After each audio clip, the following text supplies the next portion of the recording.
Um, I'm going to give a satirist perspective to the challenges that confront us. But before I go ahead, I must say that I'm not standing here because I'm brave or I'm brilliant, but because so many people have died and have made it possible for me to stand here today. Journalists, writers, activists, and many more. We'll look at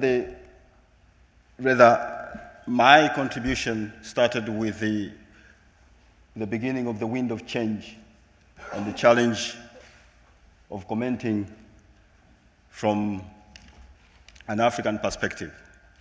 Now, we'll go through a series of drawings. I must warn you, they are quite controversial and they're quite rude. Now, this is a drawing of our former president, Daniel Arap Moi, who ruled the country for 24 years. And when he left the country, I suppose, as a satirist, I thought 24 years is a long time. And somebody needs to tell the population that this person is no longer the president of the country. Now, you have to understand that, in African perspective, that when you have a president for that many years, politics is everything and the president is everything. This is what followed. We had a president, and for the first time, we had the first lady at State House. And in African parlance, when your wife has sat on you, it speaks volumes. In many African countries, when you talk of impunity, we tend to intellectualize it, but it's simple. Impunity normally starts from the bottom, from the top. And it's a drawing of our previous president, Mr. Kibaki. Kenya went through a crisis in 2008, which resulted into the country going through a coalition pact, which we all thought that's the panacea, that's going to save the country. And this was a demonstration of the president and the prime minister. Now, some of these drawings were never published in the newspaper that I work for, the Daily Nation, and simply because they were seen as too controversial. And so they were all published online. When we talk of impunity, and I warned you. Yeah, the ruling class and the political elite in many African countries, they are the one mostly responsible, if you ask me. Now, there's a lot of a debate has been going around. Of course, we can all blame the West, and we can all blame IMF and so forth. But I like to take a very an introspective look. I like to take to look inward rather than outward. And quite frankly, I think what has ailed Africa has a lot to do with leadership. And so this is the drawing showing that, the political class, even after milking the cow, that was not enough. Of course, you all know that is Mr. Wolfowitz. Because Africa and the relation Africa has had with the international community, with the World Bank, and the IMF, and rather the West in general, has been quite interesting over the years. And of course, when we all hear about aid, we all get excited, especially we in Africa. But little do we know that where does that aid really go? Because we all think that aid goes somewhere. But most of us, actually, we normally end up getting the tail. Well, and of course, we had a new chief at the IMF, Miss Lagarde. She will have to excuse me for that, but I think after many years of being abused, it is only fair that also Africa has to get its fair share. Now, countries like Zimbabwe, of course, because of the relation that it has had with the West, we've had a situation where inflation has been a big problem. And I think in Zimbabwe we had an issue where we ended up having a $5 billion note. And there were a lot of debate about how do we reduce the zeros to make sense of what's going on, obviously. And as a satirist, I like to put things in perspective in the sense that sometimes, yes, I think the race relation with Africa in the West is very interesting, especially when you're an African. And I think there are things that we don't like to talk about. There are things we don't want to say. But I suppose for a satirist, it is easier to say. Religious extremism and fanatism is one of the problems Africa has been grappling with. I know that probably this is not known. I was only trying to be gender sensitive. I suppose if male suicide bombers get 72 virgins, female suicide bombers are entitled to something.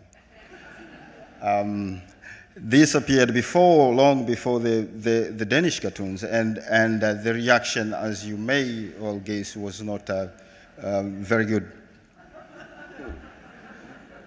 We also have the issue of Africa is battling the issue of homosexuality, civil rights, and so forth.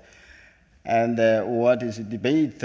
Kenya has a very progressive, fairly progressive new constitution, but still minorities, gays and lesbians are not really, they don't get their fair share in the new constitution.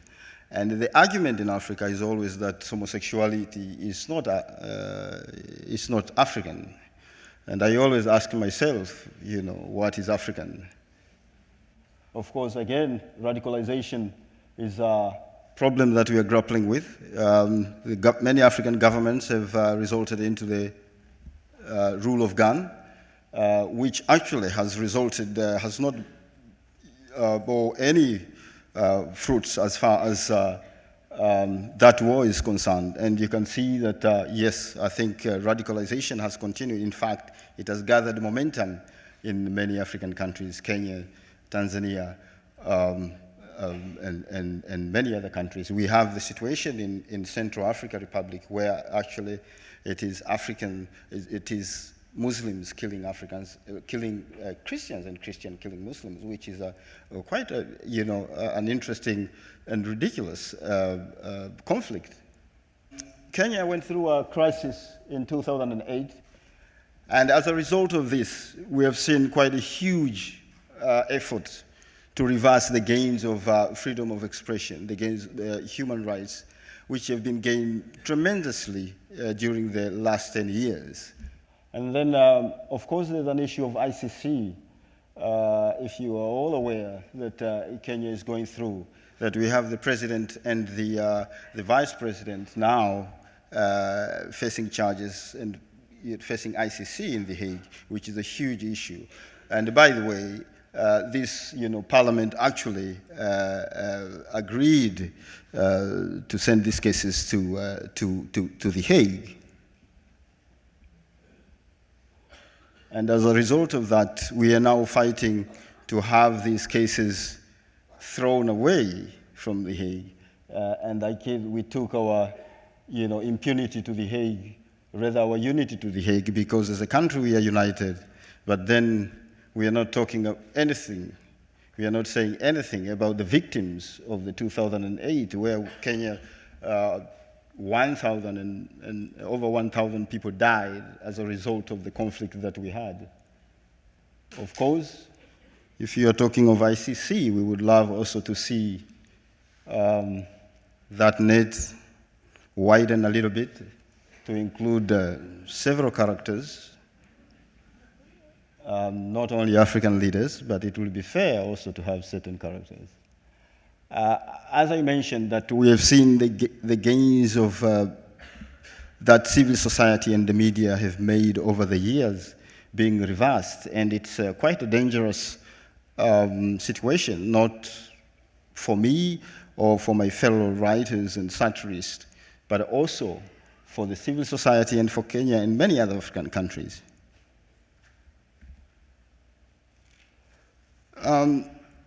Africa and China, and I think this is a very, very interesting bit where we have seen China have come to Africa in a huge way, investing and signing all sorts of contracts with Africa. And the question has always, that has come at what price? There is a huge debate still going on. We are always talking about, the press freedom versus development. Which one is more important? And is Africa better off with China, or is Africa better off with the West? I think these are the debates that are going to go on for quite a while. And as a result of this, of course, when President Obama visited Africa recently with his wife, he was actually welcomed by the Chinese. And quite frankly, the Chinese in Africa, they're quite a lot. We have seen actually African countries now borrowing massively from China. Now, I have always questioned that, who is to pay for that? And a lot of us probably have forgotten that that's the same thing that Africa went through in the 70s, in the 80s, borrowing from the West. But because there is accessibility of money from China, there are very few questions that are being asked. And so we can always borrow from the Chinese proverbs that, a loan is not a gift, something that our president was told recently. Now, America and Africa, they have a GOA, which is Africa Growth and Opportunity Act, which offers incentives for African business. But recently, probably a few years ago, when Mrs. Clinton visited Africa, he was very well reminded that while the floor was hers, the tiles are all from China. And of course, we have China and Africa, and especially in countries that are facing problems in Africa. This is not also discussed. I mean, we are facing the same situation in Sudan, whereas China is a big player in South Sudan, but yet China is saying nothing as far as South Sudan is concerned and the conflict is concerned. And I presume that they are saying something, it's just that we just don't understand them, quite frankly. And of course, when the Chinese are told to increase pressure, we just don't get it. This is a book that contains all those horrible cartoons.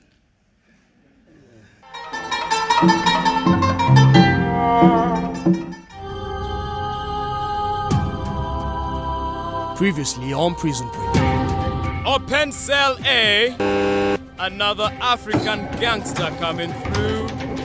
Unafanya nini hapa kijana? Nani anachunga chama? Unafanya nini hapa? Wewe hapa tu hapa. Nani yeye alitaka tuende Hague. Pumbavu. Ona sasa. Mimi nimwambia kijana. Mimi kijana ni namna gani?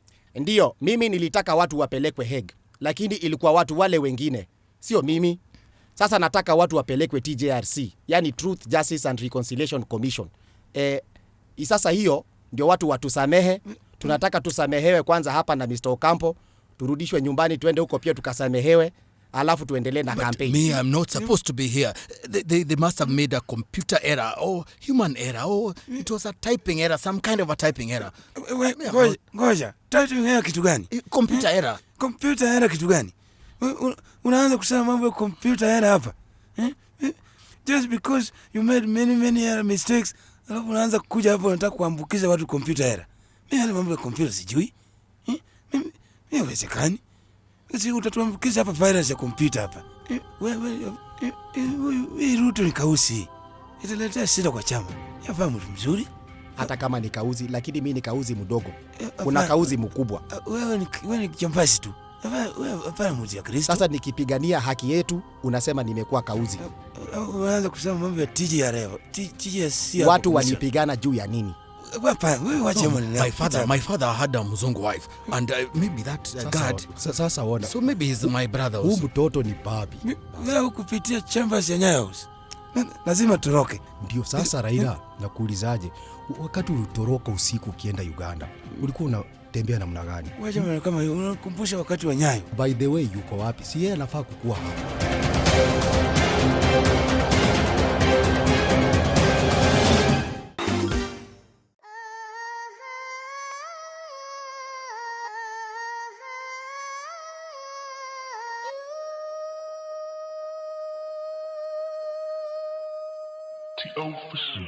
I'll be praying for the second one to come to us. I'll be praying. Why can't I keep my mind off the 2015? I want you now. Why can't I keep my mind off the 2015? I want you now. Umbrella for my hand. Feeling like a damn with this gold on my neck. First lady. You got me no shaking, feel I want you now. Why can't I keep my mind off the 2015? I want you now. Drunk in power, I want you. Umbrella for my hand. Woke up in the villa saying, how the hell this miracle happened? Why can't I keep my mind off the 2015? I want you. The last time I remember, private jet the leave Port Harcourt. In the year that one, they leave Port Harcourt, where they come from, so making no sense will still day. We're not going anywhere at all. With the words, love.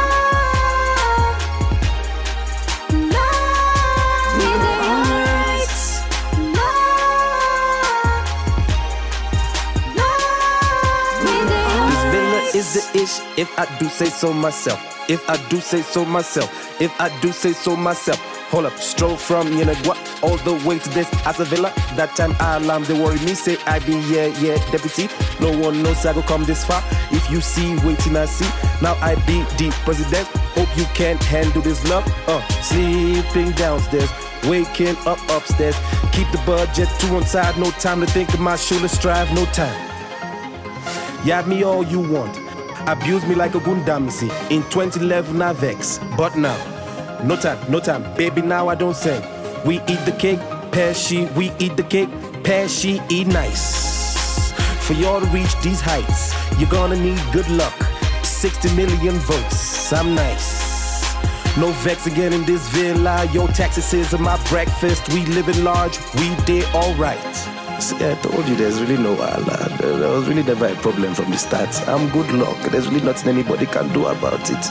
I'm blessed. It's in the name. Nigerians can knock their head all they want. I'm here. Nothing can be done. Bad guy supposed to be. I'm here now. Oh yeah, talk. What is it talk? Nothing they happen, Baba. Forget John Fnaiba for this place. I was sharing 2 face, Baba.